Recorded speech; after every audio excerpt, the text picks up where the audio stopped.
يبارك فيكي، ربنا يسترها. لا دوري في الفيلم هنا بقى عامل دور كربونه، المفروض انه من ضمن افراد العصابه يعني. بس مش يعني هتفرجوا، مش هقدر احرق اكتر من كده. بس هو يا رب يعني يطلع ان شاء الله باذن الله زي ما تعبنا فيه، يا رب يطلع على قد ده.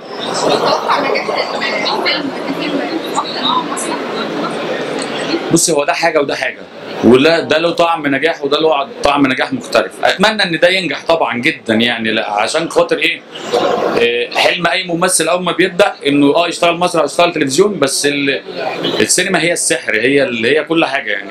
يعني اكتر حاجه الواحد بيتمنى انه يبقى ناجح فيها هي طبعا السينما ان شاء الله باذن الله. فنتمنى يا رب ان النجاح هنا يبقى قد نجاح المسرح 20 30 مره تمام يا رب. في تحضيرات لكذا حاجه يعني. انا برضو نفس القصه، بتمنى ان اعمل دور حلو بس، فبتتعرض حاجات بصراحه بالنسبه لي بشوفها ان هي مش قويه، فهختار منهم افضل حاجه اللي تبقى بالنسبه لي اشوف ان هي حاجه حلوه في رمضان. والله ابدا خالص، مفيش حاجه معينه. انا بقرا كل اللي بيجي لي وبشوفه، في حاجات بشوفها يعني. المسلسل كتوتال بيبقى جميل بس انا دوري مش حلو. انا مش عايز اطلع في رمضان وخلاص، انا عايز لما اطلع في رمضان اعمل حاجه حلوه بس. فاتمنى يا رب ربنا يوفقني واعمل حاجه حلوه يا رب. ربنا يخليك، شكرا.